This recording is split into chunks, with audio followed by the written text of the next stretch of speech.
नमस्कार दोस्तों, आपका फिर से स्वागत आपके खास चैनल रेडिट में। जैसा आप जानते हैं, हम पेडागोजी को लेकर, हम बाल विकास को लेकर, एजुकेशन सब्जेक्ट को लेकर काफ़ी सीरीज लेकर आ रहे हैं। इससे पहले हम बाल विकास क्या है, उसकी परिभाषा, उसकी आवश्यकता, उसके क्षेत्र की वीडियो लेकर आए थे। आप प्लेलिस्ट में जाकर एमए एजुकेशन की प्लेलिस्ट में जाकर चेकआउट कर सकते हैं। आज हम लेकर आए हैं बाल विकास की अवस्थाएं, मतलब किस अवस्था से किस अवस्था तक जो बाल विकास की अवस्था है क्या कहलाती है, क्या उनको बांटा गया है, क्या उनके नाम है, वो सब हम डिटेल में बात करते हैं। तो बात करें बाल विकास की अवस्थाओं को मुख्यतः 3 रूप में बांटा गया है। जैसे क्रो एंड क्रो की डेफिनेशन में था, उन डेफिनेशन में साफ साफ बताया गया था कि गर्भावस्था से लेकर किशोरावस्था के प्रारंभ तक का जो समय होता है वही आपका बाल विकास के अंतर्गत आता है। तो इसी के अंतर्गत इसको 3 भागों में बांटा गया है। पहला है शैशवावस्था, दूसरा है बाल्यावस्था और तीसरा है किशोरावस्था। आपको बता दें, जो शैशवावस्था मानी गई है, देखिए अलग अलग जो आपके बाल मनोवैज्ञानिक है उनके अलग अलग मत है, अलग अलग एज ग्रुप को अलग नाम दिया गया है, लेकिन जो मेन है आपका जन्म से 5 वर्ष तक शैशवावस्था मानी गई है। ध्यान दीजिएगा, जन्म से 5 वर्ष तक शैशवावस्था मानी गई है, 5 वर्ष से 12 वर्ष तक बाल्यावस्था मानी गई है और 12 वर्ष से 18 वर्ष तक किशोरावस्था मानी गई है। तो इसको ध्यान रखिएगा, जन्म से 5 वर्ष शैशवावस्था, 5 से 12 वर्ष बाल्यावस्था और 12 से 18 वर्ष किशोरावस्था मानी गई है। अब बात कर लेते हैं इनके अंदर की प्रॉपर्टी को कि शैशवावस्था में क्या होता है, बाल्यावस्था में क्या होता है, किशोरावस्था में क्या होता है। तो पहले हम अगर शैशवावस्था की बात करें तो शैशवावस्था जिसे जन्म से 5 वर्ष तक माना गया है, उसमें जो शारीरिक विकास होते हैं वो क्या क्या होते हैं उसकी बात कर लेते हैं थोड़ा। देखिए, जन्म के समय और पूरी शैशवावस्था में बालक का भार बालिका से अधिक होता है। ध्यान देने की बात है कि जो बॉय का भार होगा वो गर्ल से ज्यादा होगा। कब से कब तक? जन्म के समय, और जो पूरी शैशवावस्था में जो बालक का भार होगा वो बालिका के भार से अधिक होगा। अगले पॉइंट की बात करें, छठे माह में दूध के दांत निकलने प्रारंभ हो जाते हैं। तो कौन से माह से दूध के दांत निकलने शुरू हो जाते हैं? वो होते हैं छठे माह से दूध के दांत निकलने प्रारंभ हो जाते हैं। सबसे पहले नीचे के अगले दांत निकलते हैं और 1 वर्ष की आयु तक उनकी संख्या 8 हो जाती है। तो 1 वर्ष तक कितनी संख्या हो जाती है? 8 संख्या हो जाती है। और लगभग 4 वर्ष की आयु तक दूध के सभी दांत निकल जाते हैं। तो किस वर्ष की आयु तक सारे दूध के दांत निकल जाते हैं? वे है 4 वर्ष की आयु तक। पॉइंट नंबर 3 की अगर हम बात करें, शैशवावस्था के प्रथम 3 वर्ष विकास काल के होते हैं। ध्यान दीजिएगा, पहले 3 वर्ष विकास काल के होते हैं और अंतिम जो 3 वर्ष होते हैं वे बच्चे को मजबूती प्रदान करते हैं। ठीक है ना, मजबूती प्रदान करते हैं। तो पहले जो 3 वर्ष है वे विकास काल के होंगे और अंतिम जो 3 वर्ष होंगे वे मजबूती प्रदान करेंगे। अब आप सोचेंगे कि इसमें 6 वर्ष कहां से आ गया, इसमें 6 वर्ष कहां से आ गया? तो जन्म से लेकर जो 5 वर्ष पूरा होने तक की बात चल रही है।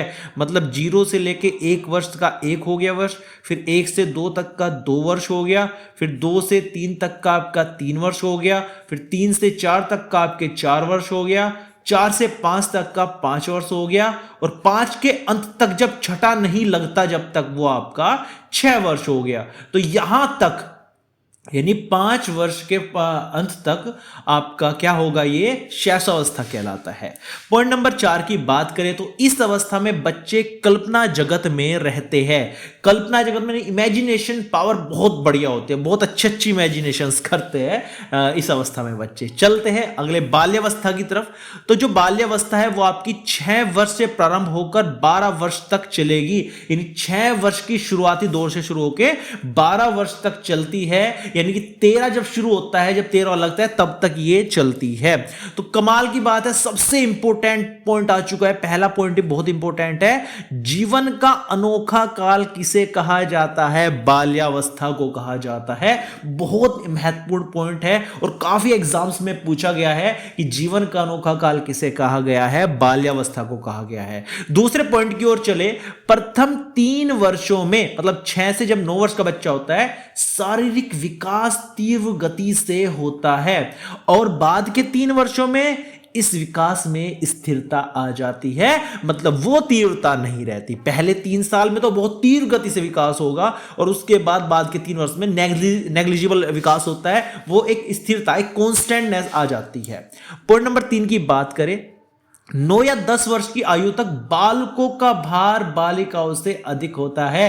तो जैसे मैंने आपको बताया था, किसमें, शैशवावस्था में बताया था कि शुरुआत शैशवावस्था में बॉय का भार गर्ल से ज्यादा होगा। तो यहां पर भी जो 9-10 की आयु तक जो बालकों का भार होगा गर्ल से ज्यादा ही होगा, लेकिन इसके बाद बालिकाओं का भार अधिक होना प्रारंभ हो जाता है। तो क्वेश्चन बनता है, किस वर्ष के बाद बालिकाओं का भार बालक से अधिक होना प्रारंभ हो जाता है? तो 9 या 10 वर्ष के बाद बालिकाओं का भार बालक से ज्यादा होना शुरू हो जाता है।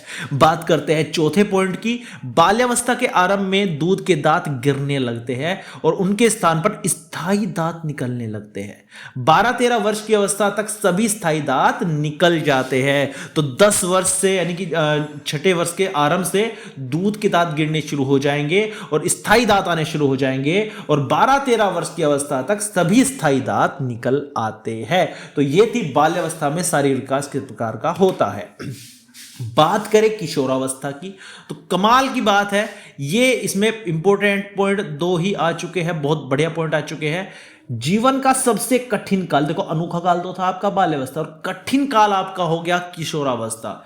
ये परिवर्तन की अवस्था कहलाती है। इस अवस्था में कल्पना की बहुलता होती है, बहुत ज्यादा इमेजिनेशन बच्चा करने लगता है। वे कभी कभी दिवस स्वप्न देखते हैं, मतलब दिन में भी स्वप्न देखते रहते हैं। किशोरावस्था की उम्र ही ऐसी होती है। सबसे आंधी तूफान की अवस्था भी कहा गया है इसे, आप ध्यान रखिएगा। किशोरावस्था को आंधी तूफान की अवस्था भी कहा गया है, इसको आप नोट डाउन कर लीजिए। एग्जाम के पॉइंट ऑफ व्यू से बहुत इंपॉर्टेंट पॉइंट है, ये आपका तीसरा इंपॉर्टेंट पॉइंट है। तो कठिन काल यही है, आंधी तूफान की अवस्था यही है, परिवर्तन की अवस्था यही है। कल्पना की बहुलता, खैर वो तो आपका शैशवावस्था, आपकी बाल्यावस्था में भी कल्पना बहुत होती है, लेकिन दीवा स्वप्न जो देखता है बच्चा, वो मोस्टली किशोरावस्था में देखता है। तो ये तीनों जो आपकी शैशवावस्था हो गया, आपका बाल्यावस्था होगा, किशोरावस्था होगा, इन तीनों के आपकी ये मेन प्रॉपर्टीज है, हमने बता दी। इसके बाद हम चलेंगे अगले टॉपिक की ओर, लेकिन उसके लिए आपको नेक्स्ट वीडियो का वेट करना पड़ता है। उम्मीद करता हूँ वीडियो आपको अच्छी लगेगी। वीडियो अच्छी लगी प्लीज लाइक कर देना, चैनल को सब्सक्राइब जरूर कर देना, ताकि इस प्रकार का मतलब एजुकेशनल वीडियो आपके लिए लेकर आते रहे। Thank you so much for watching this video.